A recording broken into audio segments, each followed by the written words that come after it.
I'm headed down this narrow road, chosen by a few. And all that I know is you told me to follow you.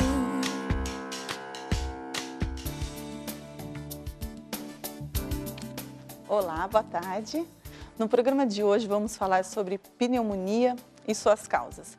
E para explicar melhor o assunto, vamos receber a pneumologista, a doutora Sâmia. Boa tarde, doutora. E comigo hoje também tem a Valéria. Boa tarde, Valéria, Boa que vai tarde, estar nos dando os nossos endereços eletrônicos, é isso? Se você quiser participar conosco, você pode estar ligando para o 5644-5210 ou você pode estar mandando um e-mail para vocemulher@r7.com ou então entrando no nosso facebook.com/vocemulhertv. É isso mesmo. E no nosso segundo bloco, nós vamos ter a Roselaine, que vai estar contando a sua história. Então, vale a pena você ficar conosco. E, doutora, eu queria começar fazendo uma pergunta. Por que a pneumonia acontece? O que acontece é o seguinte, no ar, em todos os lugares, a gente tem um monte de bactérias, fungos e vírus que moram no ambiente. E a gente está em contato com isso o tempo todo. Normalmente, o nosso pulmão, o nosso sistema respiratório dá conta de eliminar esses agentes, esses vírus, bactérias e fungos, por tosse, por secreção, pela imunidade, e aí a gente não pega pneumonia. De vez em quando, um deles consegue entrar e consegue chegar até o pulmão e faz uma inflamação. Então, nós vamos a uma matéria agora e daqui a pouquinho a gente volta com a doutora falando mais sobre a pneumonia. Tempo seco, poluição do ar, gripe forte, baixa imunidade. Fatores que servem de alertas na saúde. Juntos, então, precisam de cuidados redobrados. O inverno é propício para doenças respiratórias. Entre elas, a pneumonia, que atinge, na maioria das vezes, as crianças e os idosos. O caso mais comum é a que Dona Beatriz sofreu. A febre alta, muita tosse, dor e desconforto apareceram depois de um forte resfriado. Horrível, horrível, maltrata o corpo. O aposentado Luiz Leme, de 81 anos, tem pneumonia todos os anos, precisa de cuidados especiais das filhas e chegou a ser desenganado pelos médicos. Não deram esperança nenhuma. Olha, teu pai vai morrer. Sério. É a única coisa que a gente pode... Você tem que ter fé naquele. Se aquele não te ajudar, ninguém mais. Por ele eu brigo, eu faço qualquer coisa. E o que dizer dos pequenos que sofrem com a pneumonia? Os idosos são atingidos por causa da imunidade debilitada e os mais novinhos por causa da pouca imunidade adquirida. Carla tem 1 ano e 6 meses, está internada há 1 semana. Tudo começou com uma gripe que virou pneumonia. As mães geralmente se assustam com esse diagnóstico. Assustou bastante, assim, porque a maneira como ela ficou bastante decaída, né? Ela perdeu o apetite, ela ficou bem malzinha mesmo, né?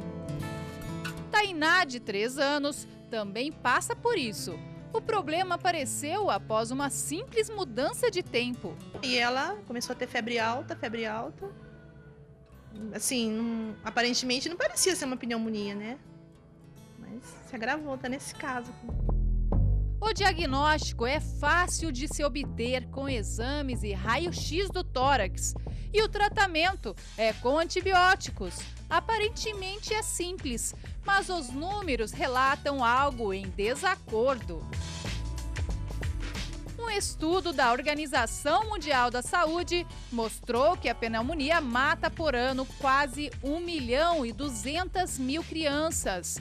Isso significa que a cada 20 segundos, uma criança de até 5 anos é vítima fatal dessa doença. A imunização é a maneira mais fácil e mais barata de prevenir a pneumonia. Além, é claro, de alguns cuidados básicos com a saúde. Veja como se manter saudável, prevenir a família toda e também como tratar a pneumonia no programa Você Mulher.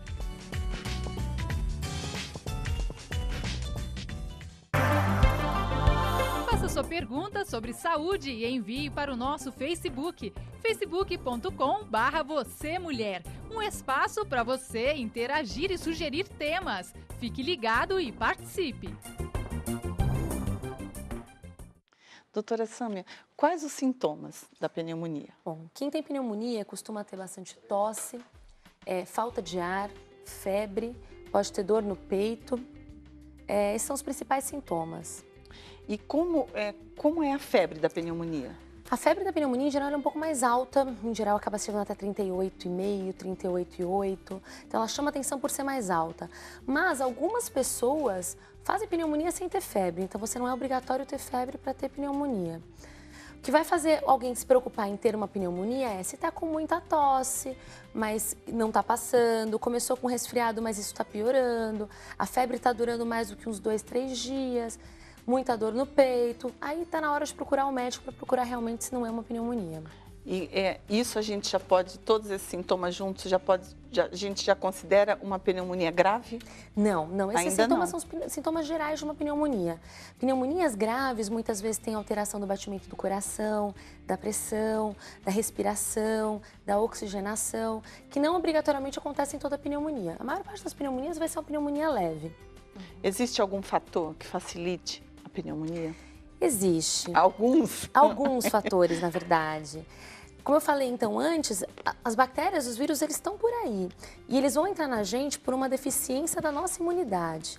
Então, quem que está mais disponível, mais propício para ter uma alteração de imunidade? As crianças, os idosos, as pessoas que já têm alguma doença no pulmão, como bronquite, enfisema. Quem fuma tem mais facilidade maior de ter pneumonia, quem alcoolismo, doenças no fígado ou no coração. Então, são pessoas que já têm alguma alteração na imunidade que facilita para elas desenvolver uma pneumonia. Entendi. Você tem alguma, Valéria? Porque a pneumonia ataca primeiro as crianças, por causa disso, por causa da imunidade. Tem dois motivos, na verdade. Tem a imunidade, realmente, que acaba às vezes sendo um pouquinho mais fraca.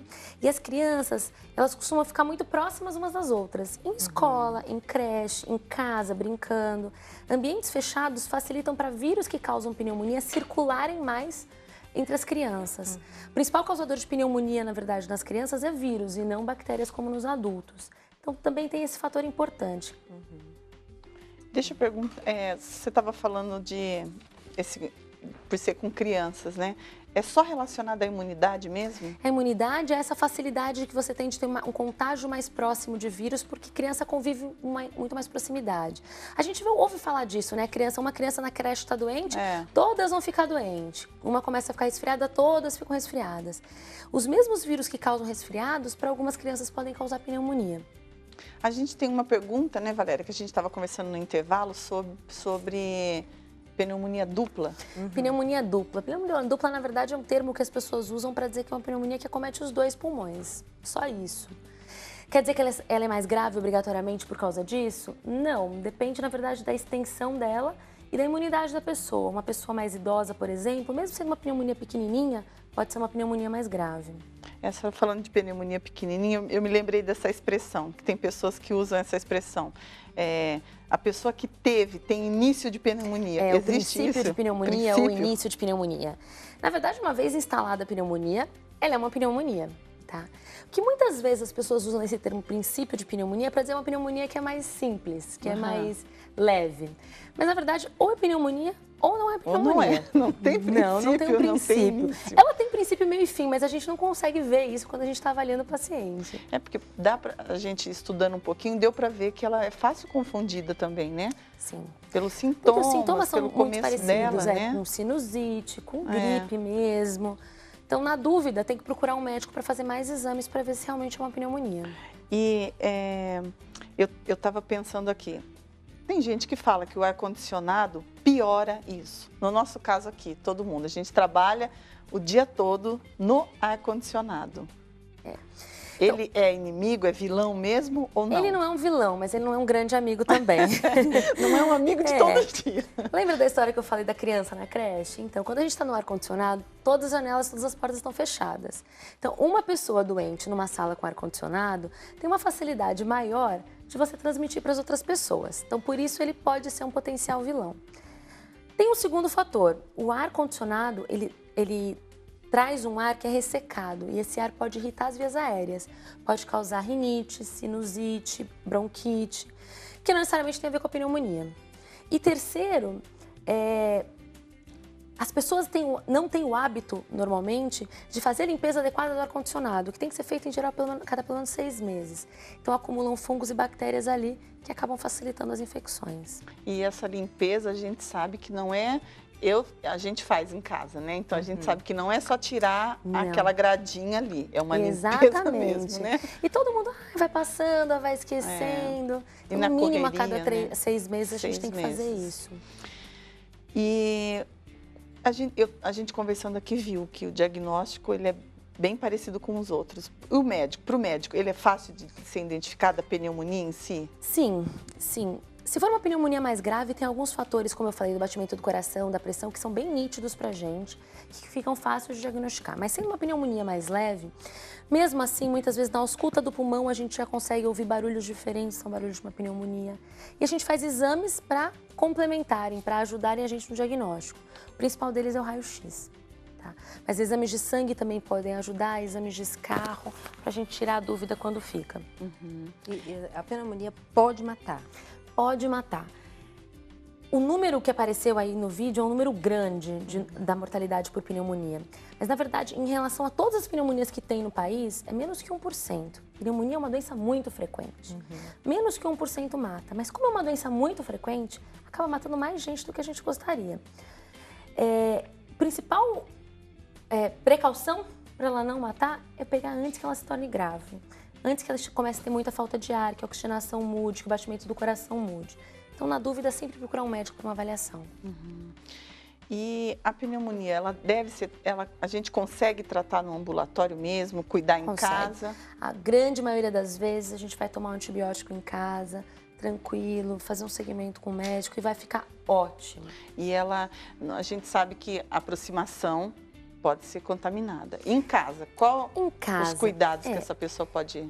Pneumonias virais passam com um pouco mais de facilidade. Pneumonia bacteriana passam menos. Na verdade, esses vírus, essas bactérias estão aí no ar o tempo todo.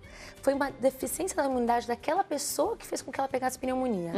Então, não precisa trancar no quarto quem está com pneumonia. Não precisa isolar, tá? A gente pode conviver normalmente e começou a tomar o antibiótico, em 1, 2 dias, essa pessoa já está melhorando. Ela pode frequentar o ambiente social normalmente. Tá? O risco dela passar é principalmente para as pessoas... crianças e idosos, mas é também um risco muito pequeno, não precisa isolar. Porque os idosos também sofrem com ela, né? Também. Tudo é relacionado à imunidade. Não só isso, os idosos com frequência já têm outras doenças, então às vezes eles já têm alguma doença no pulmão se eles fumaram, eles já têm alguma doença no coração ou no fígado, que dificulta ainda mais o combate dessa infecção. E, doutora, tem alguma situação para a senhora participar já das considerações finais, alguma coisa que a gente deixou de abordar, que acha necessário ser falada? O mais importante para a gente evitar até uma pneumonia é a gente ter uma vida saudável, comer bem, fazer atividade física, manter o nosso sistema imune trabalhando bem, tendo uma vida saudável. Segunda coisa muito importante, que às vezes a gente esquece também, é lavar com frequência as mãos. Sempre quando a gente chega em casa, antes de comer, essas coisas. São cuidados simples, na verdade, que todo mundo deveria ter, que ajudam bastante a evitar uma pneumonia. E a senhora falando, eu lembrei, e agora no inverno, é costume mesmo, tudo fechadinho, a gente quer ficar mais no quentinho e quer ficar mais próximo do outro mesmo, né? Para não esquentar o outro. Então, tomando essas precauções, vamos passar um inverno legal, né? Vamos passar um inverno legal, com certeza. Tá bom. Doutora, foi um prazer estar recebendo a senhora aqui e pode se sentir convidada quantas vezes quiser, né, Valéria? Nós vamos ter o prazer de estar recebendo. Muito obrigada. Muito bom. E nós vamos ao intervalo e já voltamos. Qual o estado emocional de um endividado quando se perde o controle das finanças? As demais áreas também são atingidas. É possível perceber o nervosismo, o desequilíbrio, a sensação de impotência, preocupação, ansiedade, insônia. Sintomas estes que provocam doenças graves, como depressão e até infarto. Cheguei aqui derrotada financeiramente, muito triste, depressiva, assim, pensando até em me matar. O peso das cobranças e ameaças é tão grande que leva muitos empresários a cometer suicídio e a destruir a própria família. A esposa tinha me deixado, foi embora com 2 crianças. E nessa situação eu comprei um revólver e falei, a única solução, eu vou matar ela, matar meus filhos e depois eu vou me matar. Muitos neste momento vivem em completo desespero, sem saber o que fazer com as dívidas que se multiplicam a cada dia. Aliás, eu não dormia à noite, né? Eu ficava pensando, bispo, eu vou ser preso por estelionato, porque eu não tenho condição, o cliente me pagou e eu não tenho condição mais de entregar, eu vou ser preso. O que fazer? É possível reverter esse quadro? Diante do poder da fé, é possível mudar qualquer situação. Não, hoje eu sou formada, eu sou uma esteticista, né? Tenho minha clínica, meu salão, meu esposo tem o próprio negócio dele hoje. Então, é totalmente diferente. O que está agora? Agora, novamente, a gente reestruturou a loja, pagou todas as contas. Hoje eu tenho a unidade móvel da loja, tenho o meu carro, moramos bem. Não devo mais para ninguém, quitei todas as minhas dívidas, restabeleci meu crédito. Eu não vendi a loja, eu tive que fechar.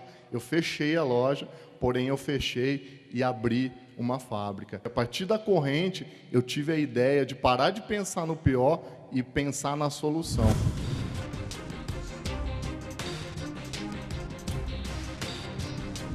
Segunda-feira, Congresso para o Sucesso, às 22 horas, na Avenida João Dias, 1800, Santo Amaro.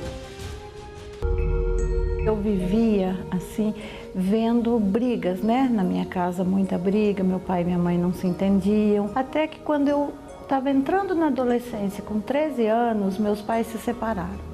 Pré-adolescente e já vivendo uma situação tão difícil. Nada mais previsível do que Débora buscar distração, divertimento. Foi me apresentado o cigarro, né, na época, e então o vício já começou desde essa idade, né, até que eu engravidei. Uma responsabilidade pesada demais para uma menina que mal conheceu a vida. E eu comecei a ver que durante aqueles primeiros anos de casado, a minha vida estava sendo como foi a vida dos meus pais. E eu resolvi dar um basta. Então, depois de 3 anos de casada, eu me separei e voltei para a casa do meu pai. Débora tinha uma família que a amparou, mas voltar já representava fracasso, com uma criança nos braços, uma humilhação. Não era nada disso que Débora havia sonhado para si. Era a casa do meu pai, com uma nova família constituída, e eu me sentia uma intrusa ali, né? Não era hóspede porque era filha, mas não era a minha casa, né? Uma fuga, mas também a esperança de um recomeço. Débora, dessa vez, acertou na escolha do novo marido. Foi onde eu encontrei o meu atual esposo. Namoramos pouco tempo, né? Até por conta de toda essa situação, e fomos viver juntos. Um homem que batalhava junto e a amava, ao ponto de ser capaz de ampará-la no pior momento de sua vida. Eu, numa época, eu fiquei muito doente, tive um problema gravíssimo no pulmão. Fiquei assim entre a vida e a morte, bem debilitada mesmo. Nada nunca foi fácil para Débora. E mesmo a família trabalhando muito, realizar o sonho da casa própria também não foi nada fácil. Demorou mais de 2 anos para se construir, ficamos devendo. Todo mês, assim, aquela rotina de cortar água, cortar luz. Mas mesmo que devendo de um lado para pagar o outro, ela por fim conseguiu. E foi nessa casa que, ainda com todos os seus distúrbios emocionais, Débora teve a oportunidade de assistir a uma programação da Universal. Até que uma noite eu liguei a televisão. E de modo aleatório, no controle, eu vi a programação da Universal e sentei e assisti. O que viu ali veio ao encontro de suas necessidades e a motivou a chegar até uma reunião. Deus foi me restaurando. Ele me fez de novo, porque eu não era isso aqui. Meus filhos mais velhos, eles podem dizer isso. Eu costumo dizer que minha mãe sempre foi uma pessoa de difícil convivência, difícil mesmo. Ela era extremamente brava com os filhos, não só com os filhos, com o marido, com paciência muito curta, muito explosiva mesmo. Aquela pessoa que, bom dia por quê? Bom dia, mãe. Bom dia por quê? Vai ver tarefa, vai arrumar teu quarto. Fumava muito, então era difícil de conviver com a minha mãe, de verdade. Mas as palavras que vinham do altar tinham força e, ao serem aceitas e colocadas em prática por Débora, surtiram o verdadeiro efeito de transformação. E Deus foi restaurando tudo. Restaurou minha saúde, restaurou minha vida, restaurou a minha família. Depois da cura interior, da paz instaurada, vieram também as conquistas materiais para Débora e sua família. Hoje nós temos o nosso escritório.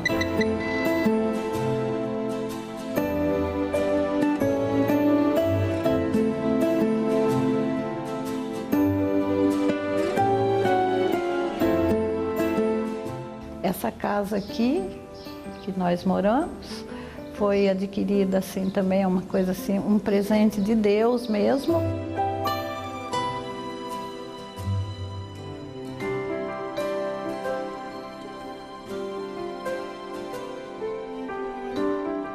Compramos mais 2 terrenos num condomínio fechado.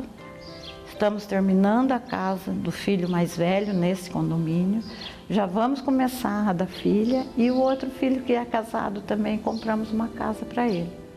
Os carros que nós temos hoje é uma Blazer, uma Captiva, 2 Malibu e 2 Onix, que até as noras, né? Hoje a gente tem condição de dar um carro zero até para as noras, né? E tudo isso foi Deus que me deu. Para mim, que eu sou mulher, é uma referência de esposa, é uma referência de mãe. É a esposa que eu quero ser quando me casar, é a mãe que eu quero ser para os meus filhos. Para mim é um exemplo. Exemplo de mulher, exemplo de fé, mulher que trabalha, enfim, em todos os sentidos. Aqui dentro de casa é uma paz, é gostoso estar aqui. Hoje, Débora conta sua história de vida, reescrita por ela com um final feliz. Família unida, emocional restaurado, conquistas e felicidade.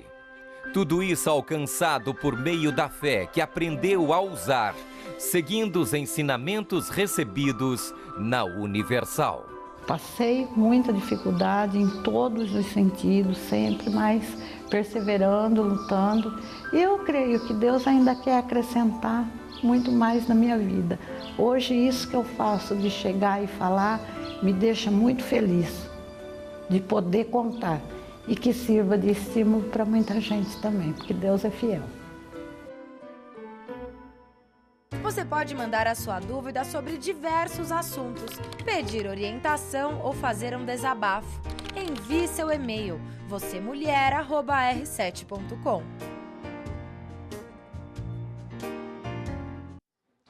Hoje nós vamos estar abordando um tema que para as mães aí do outro lado vão ajudar bastante. São os conflitos na adolescência. E os adolescentes costumam ter uma dificuldade mesmo, né, Valéria, para entender essa fase. Muito grande. Eu sou mãe, hoje minha filha é casada, mas eu vivi isso na fase que ela, né, em casa, adolescência, é um conflito muito grande. É um conflito, né? E nós temos a Roselaine conosco, que também viveu, né? A Valéria viveu por tabela, por mãe. Como mãe. Como mãe. Mas a Roselaine viveu na pele, né? Então, Não, mas espera, não, nós vamos deixar a pessoa ali do outro lado curiosa. Você já vai contar já, porque nós vamos a uma matéria e a gente já volta falando sobre isso. Álcool, drogas, sexo precoce, comportamentos compulsivos. O que seu filho anda fazendo que você não sabe? Como descobrir quando a idade faz do diálogo algo bem difícil. Este pai de 39 anos desconfiou da mudança de comportamento da filha adolescente. Primeiro, agressividade, não dormir bem à noite, e aí eu comecei a ficar atento. Ele tentou várias vezes conversar com a filha, mas a resposta era sempre a mesma. Tudo estava bem. Foi aí que ele contratou os serviços da detetive e comprovou seus medos. Estava usando êxtase, estava fumando maconha, né? E isso, a princípio, assim, chocou muito eu e a mãe. A suspeita do pai foi documentada com vídeos que não deixavam a menor dúvida. Foi uma coisa que me chocou muito. Então, existia um lado do pai que já percebia que tinha algo de errado, e existia todo esse lado do pai que preferia negar, que não estava nada bem com a filha. Zacarias sai do escritório de moto. Contratado pelos pais, costuma seguir os passos de jovens. Boa parte do expediente é à noite, na balada. Nós vamos sentar aqui no bar em frente, como se nós fôssemos clientes, tá? Vamos pedir alguma coisa, nós vamos começar a conversar e tal, e vamos escolher imagens. Então vamos lá? Então, vamos lá. O detetive está apenas demonstrando como atua, mas já viu uma atitude suspeita no bar do outro lado da rua. Poderia ser o comportamento de um investigado. Ficou gravado aqui no nosso equipamento. Ele colocou a mão no bolso, tirou alguma coisa, deu para ela assim, meio que escondido. Eu não posso alegar o que é, mas a atitude me leva a desconfiar. Pode ser droga, alguma coisa assim. Se as suspeitas dos pais são confirmadas, a notícia tem que ser dada também de forma profissional. Eu fico muito preocupada porque quando eles vêm aqui, eles estão muito desequilibrados para ver o comportamento do filho. Então, eu tenho que preparar primeiro o pai e a mãe para poder aceitar a resposta que eu vou dar. Porque não chegar e dizer, teu filho mexe com droga. Não. Eu penso que casos e casos. Eu não acho que é uma atitude que a gente deva tomar sempre, não. Eu acho que assim, de repente, acho que esse pai se tocou, peraí. O pai com quem conversamos ouviu notícias ruins da detetive, mas usou as informações para corrigir um caminho perigoso e partir finalmente para a conversa aberta que tanto queria ter com a filha. A primeira coisa foi mudar algumas condutas. Ela percebeu que ela não tinha mais direito a tudo, ela perdeu a liberdade que ela tinha. Mas hoje é uma reação de gratidão muito grande, porque é uma menina que está com 17 anos, está cursando o primeiro ano de medicina numa faculdade pública. Eu fiz o melhor para mim e o melhor para aquele filho. E hoje eu tenho certeza disso. E é exatamente isso, né, Valéria? A gente vê que na adolescência, a Roselaine também pode falar, que os pais falam, mas a gente entende que o que ele está falando não é o que a gente está achando que é melhor para a gente. E aí fica esse conflito mesmo, né? Que o pai está dizendo não serve. Então eu tenho que procurar um amigo para tentar resolver o meu problema. No fundo, sabe que o que o pai está falando é até certo. No fundo sabe, mas não quer dar o braço a torcer. Não quer. Tipo assim, eu tenho que viver aquilo. Ele fala, mas eu tenho que provar. E é isso que os jovens fazem, eles têm que provar. Não, mas ele fala isso, eu quero saber como é. E foi isso que aconteceu com você, né, Roselaine? Sim, eu comecei a ter problemas com meus pais logo de criancinha, lá, 10, 11 anos. Por quê? Porque eu queria e meu pai falava, você não pode, você não pode. Ah, mas ele não explicava para mim o porquê que não podia. Então eu falava assim, se ele não sabe explicar, então eu vou ter que fazer para me saber como que é. E aí eu fazia, só que era errado eu fazer, mas eu queria fazer. Então, como o adolescente pensa, meu pai não sabe de nada, ele não viveu, então eu vou viver. Então eu vou fazer para mim sentir como que é. Se é bom ou se é ruim. Se eu vou gostar ou se eu não vou. É igual você provar uma comida. Papai fala, ai, é gostosa, filha, pode comer, você vai gostar. E você fala assim, eu não quero comer isso, não. Ele sabe que é gostoso, mas eu não sei. Então, por isso que o adolescente vai falar assim, não, eu vou fazer, que é pra me saber. Então, foi o que aconteceu comigo. Como eu era uma filha rebelde desde criancinha, fui mimada também. Eu convivi com 16 irmãos, mas meu pai me mimou mais a mim do que os meus irmãos. Então, tudo que eu queria fazer, eu chorava, conseguia. Chorava, conseguia. Não, e você sabia como conquistá-lo, então. Então eu falo, meu pai não aguenta ver o meu choro, então eu vou usar o choro para conseguir. Então tudo que eu falava, pai, eu quero isso. Eu não vai. Aí eu começava a chorar e ele falava assim, vai, faz. Então quando eu fui crescendo, aí eu fui sabendo, se eu fizer isso, meu pai deixa. Então usei isso contra ele. E na cabeça da jovem, eu falei, eu quero, então já sei como que vou usar. Então quando eu cresci, eu comecei a usar a bebida. Comecei com amizades. Não, esse cresci, é importante você falar. Com quantos anos esse cresci aconteceu? Cresci, digamos, de 8 a 10. Digamos que 8 a 11 anos só. Você tinha 11 anos de idade. Então, pra mim, já é crescer. Pra mim, já era crescer. Na cabeça do adolescente, 1 ano pra ele já é 10 anos. Né? Não é 1 ano de diferença, 12 meses. Pra ele é 10 anos. Que bom que eu já vou fazer 13 anos. Que bom que eu já vou fazer 14 anos. Então, na cabeça dele, aquilo já é ótimo. Porque ele já vai chegando próximo a 18. Então, com 18, ele já fala assim, com 18 eu faço o que eu quero. Eu respondo por mim, meu pai não vai dar mais opinião. Só que ele esquece que a partir do momento que você convive com seu pai, ele paga as contas, ele te dá tudo. Então, você não tem como que o colorido, né? O colorido parece mandar na sua vida. Então, é isso. Ele não entende isso. Ele trabalha na mente, só que ele não consegue visualizar isso na vida dele. Então, é difícil para a cabeça do jovem. E aí, você cresceu com 11 anos. Já e aí eu falei assim, não, agora já posso beber. Com 11 anos, eu já posso beber. Então, foi a primeira vez que eu cheguei bêbada em casa. Foi com 11 anos. Meu Deus, com 11 anos eu brincava de boneca. Então, eu já não queria saber de boneca, eu já não queria saber de estar em casa, eu queria estar na rua, conversando com amigos, não queria mais conviver com os meus irmãos. Porque os meus irmãos eram chatos, não faziam o que eu queria. Então, eu comecei a arrumar coleguinhas. Aí vai ensinando outras coisas que você vai aprendendo no mundo. Não, primeiro beijo, vem o primeiro beijo. Mas vem cá, Rosilane, quando essa primeira vez que você chegou bêbada, qual foi a reação da sua mãe e do seu pai? Eles chegaram a ver? Eles chegaram a ver, só que eles não fizeram nada. Eles não tomaram atitude. Talvez se tivesse tomado ali, tinha parado. Só que aí eu falei assim, não, uma vez ele já deixou, então eu vou fazer de novo. Vou continuar. Então, fui fazendo.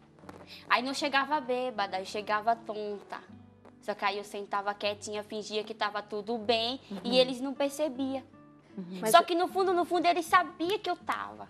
Só que eles falavam assim, não, mas ela não vai fazer de novo. Eles ficam pensando que não vai fazer, mas a criança não, adolescente, ele vai fazer. Ei, Rosilane, mas o que te levava, você tendo tudo em casa, tendo a atenção dos seus pais, sendo mimada, a fazer essas coisas? Então, sabe que eu pensava assim, meu pai, ele não deu carinho, não deu amor, não tinha. Eu não tinha amor, não tinha carinho, por conta que eram muitos filhos. 16 é muita quantidade para uma casa só, meu Deus. Então, ele deixava tudo para minha mãe. E a minha mãe sobrecarregava, né? Não tinha como ela dar atenção, dar carinho, dar amor a 16 pessoas no mesmo tempo. Mas quando você fala desse mimo, era o quê, então? Então não era atenção. Não. É que ele cedia às suas vontades. Mimo era só isso. Ele falava que eu era queridinha. Mas é só na boca, não na atitude. E o que você esperava era esse algo mais, né? Então, um carinho, uma atenção. Eu comecei a chamar a atenção dele. Comecei a chamar a atenção do meu pai, chamar a atenção da minha mãe. Jeito, né? E eu só procurava o errado. A sair, de uma forma rebelde, né? Respondendo, dizendo que não gostava dele, que não amava ele, que eu queria morrer, que eu queria sumir, sabe? Eu começava a desprezá-los. Mas, na verdade, hoje você entende que era um vazio seu, era um problema seu, né? Que você tentava descontar neles. Exatamente. E tá, então, 13 anos, 11 anos... 11 anos. Estava nessa vida. E aí, você continuou com isso até quantos anos? Até os 21. Mas nesse inteirinho, você até contava pra gente no intervalo, aconteceram algumas coisas aí. Na casa dos meus pais, eu fiquei fazendo isso até os 18. Depois dos 18, eu fui morar com minha irmã em outra cidade. E aí foi pior. Então, até isso, né, Valéria, que a gente conversava no intervalo. Que na tentativa da sua mãe resolver um problema, vamos tirá-la daqui, vamos tirá-la do bairro, vamos tirá-la da cidade, colocou você para morar com uma outra irmã. Isso. Aí já era uma outra cidade, outro estado, também ou não? Outro estado. Ah, quer dizer, vamos tentar tirá-la desse ciclo de amizade, que aí ela vai melhorar. E aí Isso. melhorou? Piorou. Por que piorou? Porque vinha na minha mente, eu tô liberta dos meus pais. Eles não estão aqui para ver agora, eu vou fazer o que eu quero. Então aí foi que veio a pior. Foi que eu fiz pior. Que aí eu saía na sexta, ia pra balada, dormia na casa de amigos, era festa, bebida, namoro. Namorava, dormia na casa do namorado, vinha no outro dia. Então já não tinha mais aquela, responsabilidade de voltar para minha casa. Mas e a sua irmã? Foi na casa da sua irmã, Isso. né? Ela não te aconselhava? Aconselhava. Por isso que havia muitos conflitos entre eu e minha irmã. Porque ela tentava ensinar o certo e eu não queria. Eu queria aquela vida de diversão, de ilusão, na verdade. Mas aquela vida te trazia o que você buscava? Você se sentia preenchida? Eu buscava paz e felicidade e eu só tinha desgosto e tristeza. Era assim, você busca uma coisa e encontra pior. É porque é momentânea, né, Valéria? Né? A gente não sabe. tem como. É porque é uma coisa interior. É. Por mais que a pessoa busque, por mais que a pessoa faça de tudo, não consegue preencher. Era o que acontecia. Você tentava por todos os lados, mas nada te preenchia. Nada. Porque eu acredito que esses conflitos também existiam da parte dos pais, né? Porque ninguém nasce sabendo ser pai. Ser pai e mãe, né? Exato. A gente sabe que vai aprendendo isso com os anos, né? Você é prova viva disso, né? A sua filha foi criada dentro da igreja. E ainda assim, vocês tiveram conflitos. Então é uma coisa que ninguém aprende. Eu não aprendi a ser pai. Não existe... seria bom, né? Se existisse uma cartilha. E eu, Ana, fui uma mãe muito participativa na vida dela. Muito Quer mesmo. dizer, nós temos aqui os dois lados, né? Eu era aquela mãe que acompanhei todas as fases. Eu sabia nome de desenho animado, até hoje eu sei, porque eu acompanhei todas as fases dela. E nem por isso deixou dela ter esses conflitos, né? Porque é algo interior, é algo interno. Que faz parte mesmo da vida, né? Não tem jeito. O que a gente aprendeu, que existem fases que não devem ser puladas, né? Que realmente elas têm que ser vividas, que por mais que o dia tenha 24 horas, a gente queria que tivesse 48, um só, porque a gente não dá conta, ainda assim tem que ter esse tempinho para o filho. Porque a gente vê no caso da Roselaine, uma maneira de chamar a atenção dos pais era agredindo. Por quê? Não era só o pai achar que você era queridinha, para você isso não estava bom, Não, você queria mais. não bastava. Né? Não bastava. Então, às vezes o pai não entende porque a criança está tão rebelde, mas é porque ela só queria que ele tivesse sentado do lado assistindo um desenho. Tem uma parte assim que eu lembro que me marcou muito, na escola. Eu tinha várias amigas que o pai participava, né, de reuniões, de festas, e meu pai não ia. Ele falava, não tenho tempo para isso. Não tenho tempo. Eu falei, pai, o senhor nunca vai em nenhuma festa, nenhuma comemoração, e eu quero que o senhor esteja lá com a gente. Porque a gente sempre foi unido, os irmãos, na parte de escola, por conta disso.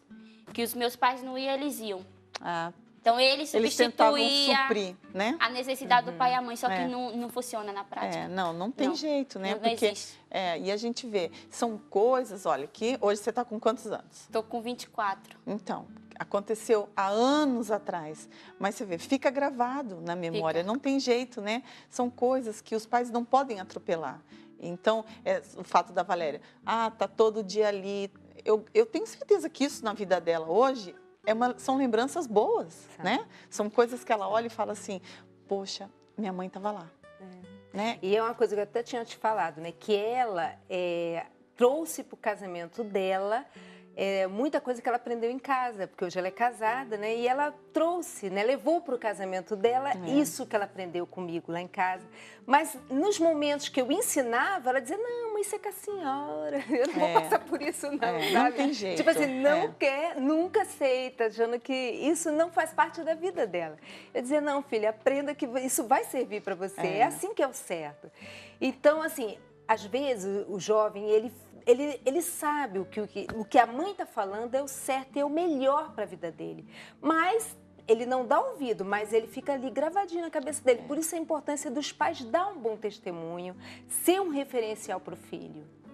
É porque não tem jeito, né? A gente sabe que tudo que está sendo ensinado agora vai refletir amanhã, né? Não tem como. Então, mas nós vamos continuar, Roselaine. Após o intervalo, a Roselaine vai concluir essa história para a gente. Mas isso é daqui a pouquinho. Já já a gente volta. Viver neste mundo é uma batalha constante. Ansiosos pelo futuro ou presos ao passado. Enfrentamos momentos de dor e conflitos, desafios, decepções e injustiças. Como suportar os revés da vida? São muitas as ideias e teorias, mas o que fazer diante do impossível? O Pão Nosso para 365 dias, do Bispo Edir Macedo. Um livro com mensagens de fé para cada dia do ano, que irá ajudá-lo no seu cotidiano, dando as respostas que você precisa para um ano de vitórias e conquistas. Adquira através do site www.arcacenter.com ou pelo telefone 21 2461 0060. E a gente estava aqui falando, né, Valéria? Comentando no nosso bate-papo com a Roselaine. Por que é tão difícil? Vamos lá, Roselaine, para você. Por que é tão difícil para o adolescente assumir essa coisa, esse sentimento, essa briga lá dentro e falar, pai, eu só queria um colo, só queria um carinho, né? É difícil para ele por quê? Porque quando a gente não tem a base do pai, que é dar amor, carinho, compreensão, conversa, diálogo, a gente não sabe como definir isso. Como que eu posso falar? Você não tem como explicar para o pai, porque você vê o pai como seu professor e você é o aluno. Então, se o aluno não sabe o que falar, o professor também tem que falar para ela. Então, se ela não sabe definir isso, eu não sabia definir para o meu pai. Ah, pai, me deu um abraço, me deu um beijo. Como assim? Porque eu esperava dele isso. Porque ele é meu pai, ele é minha mãe. Poxa, se eu não tenho isso da minha mãe, como que eu vou dar ela? Se eu não tenho, eu não vou dar o que eu não tenho. Não sei se você, agora você contando, eu lembrei de uma coisa. Não sei se você ou a Valéria passaram por isso. Eu já passei por uma situação de eu perguntar para a pessoa, seus pais te davam um beijo de bom dia, ou sua mãe falava para você, eu te amo. Não existia isso. Não. Porque muitas vezes as mães fazem isso, né? Eu acho que é um erro muito grande. Muito grande. Que ela não recebeu dos pais dela. Mas no decorrer da vida dela, ela aprendeu que é bom, né? E hoje, com o filho, ela acaba cometendo os mesmos erros dos pais, que hoje são os avós, né? Isso. E fala, no caso da sua mãe, de repente não recebeu um beijo, eu te amo, e aí não passou para você. É exatamente isso. E aí, a base. Não tem a base, não tem como passar. Eu já vi muito isso, Ana. No nosso, assim, conversando com as pessoas, né, atendendo, e já vi muitas pessoas com esse problema de não saber dizer eu te amo, de não saber expressar os sentimentos. Ela diz assim, mas eu não tive isso. Quer receber, mas vê não sabe que é bom, dar, né? Não sabe. É vergonha. É um bloqueio que existe. E isso é muito ruim, principalmente para os filhos. Tem que ter isso. O filho tem que ver nos pais um amigo. É porque, Valéria, a gente sabe que tem que existir uma referência, né? Eu acredito que a Roselaine também pensa assim. Você procurava alguém para se espelhar, não é? Então, exemplo. Eu não tinha exemplo, nem na minha casa, dos meus pais, dos meus irmãos, porque isso também não tinha. Então, eu ia seguir quem? Ia seguir o quê? E aí começa a olhar para todos os lados. Então você fica, eu vou seguir o quê e a quem? Ninguém te ensina nada. Então você tem que quebrar a cara para aprender. Eu pensava assim, não, eu tenho que quebrar a cara para aprender. Só que não funciona. Você tem que ter alguém que te ensine, que te explique, que defina o que é aquilo, o que não é aquilo. E a gente sabe, porque esse explicar, a gente sabe que vai bem além disso, né? Porque o adolescente é um conflito. Ele está passando de uma fase que até então era a mãe que mandava em tudo e agora ele já quer assumir a vida dele. Mas ele quer assumir uma coisa que ele nem conhece, que ele nem sabe para onde ele está indo, né? Mas ainda assim ele quer assumir. Fica perdido, né? Ele fica perdido dentro dele mesmo. Quando a Roselaine fala do exemplo, desse exemplo que ela procurava, eu quero um exemplo, eu quero saber como faz. Eu lembro do caso do meu marido. O Luiz, ele falou que ele chegava de madrugada, ele ia para as baladas, chegava às vezes assim lá para as 3 horas da manhã, mas a mãe dele estava aguardando ele com a toalha para dar para ele tomar banho. Ela dava exemplo para ele, uma pessoa simples, uma pessoa humilde, mas que sabia dar esse amor. A mãe presente. Né? Mostrando para ele, ó, eu tô aqui.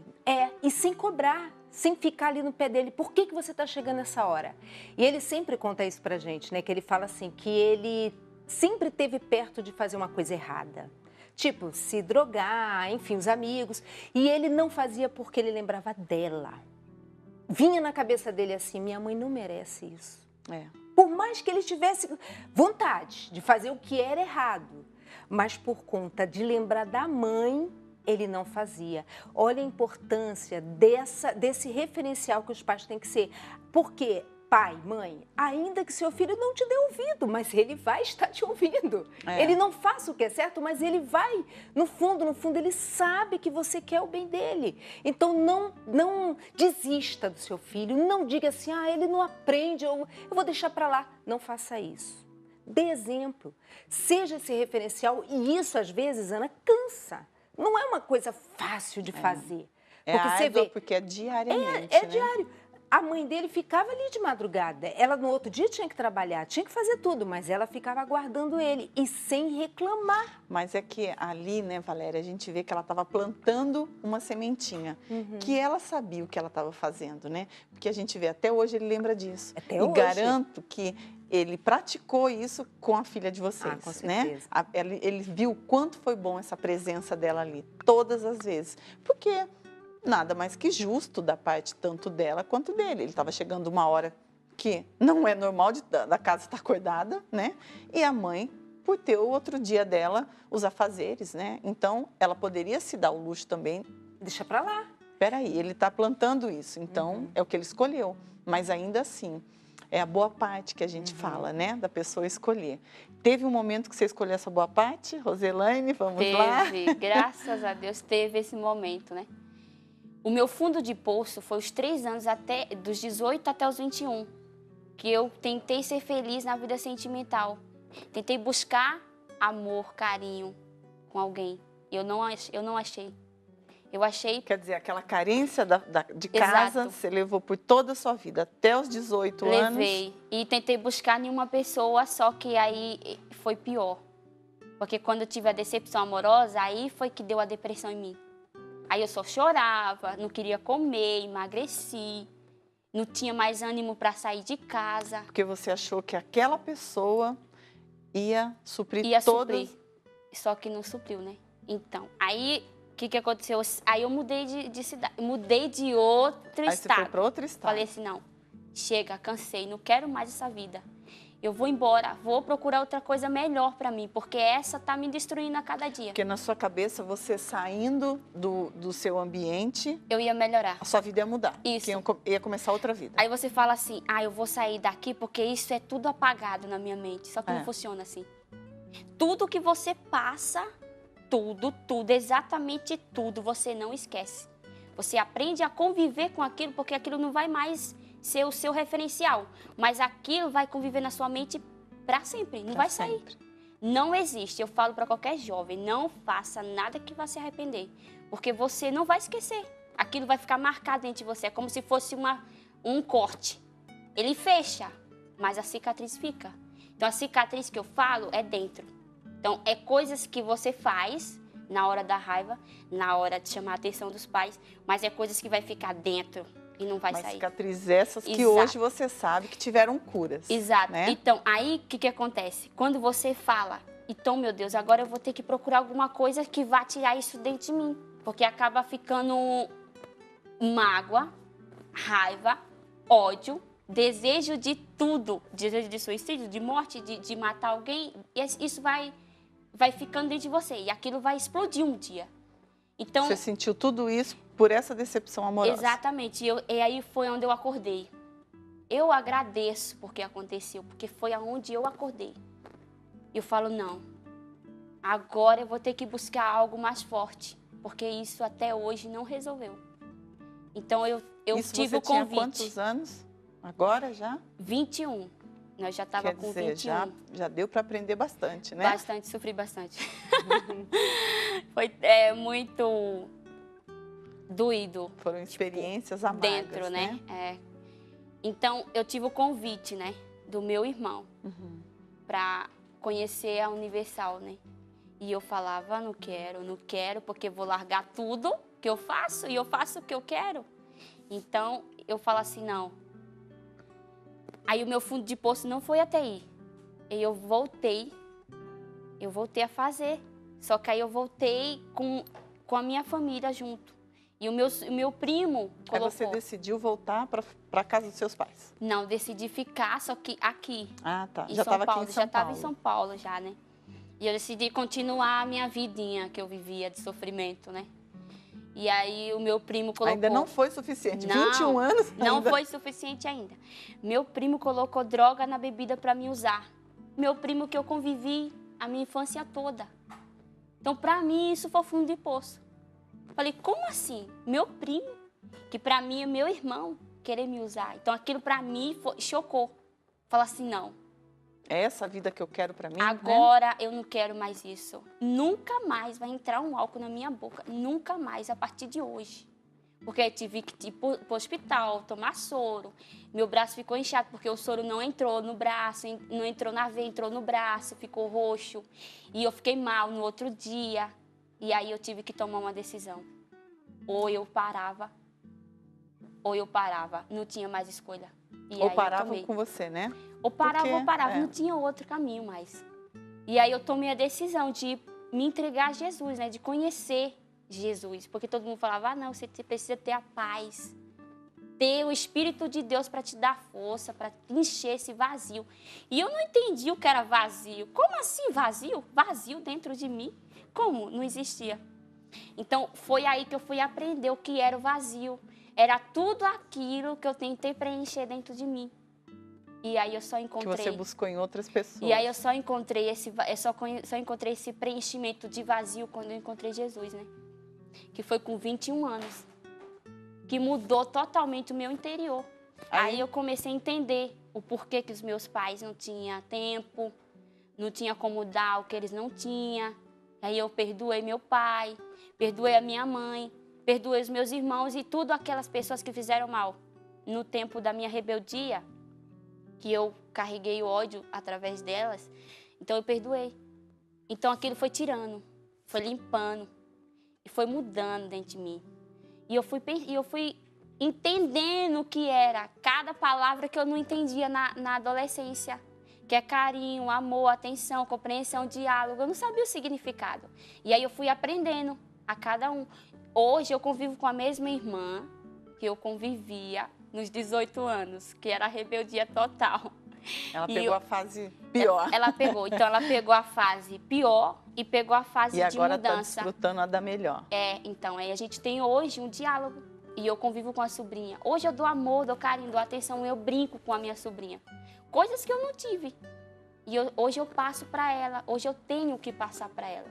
Então, coisas que a gente vai aprendendo. E depois é que você vai entendendo o porquê de cada coisa, que um conflito na nossa mente.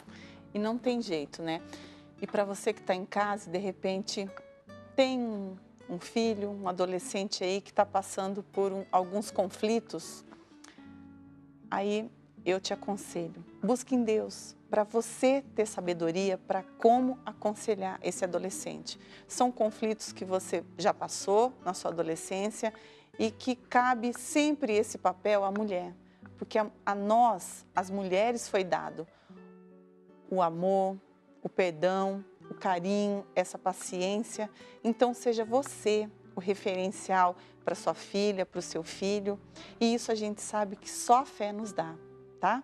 Então, fica o nosso convite a você também, mãe, a toda a sua família, a procurar uma igreja universal e desfrutar do que a mãe, a irmã da Roselaine e a própria Roselaine desfruta hoje, tá bom? Que Deus abençoe você e toda a sua casa. E amanhã a gente está de volta nesse mesmo horário. Tchau!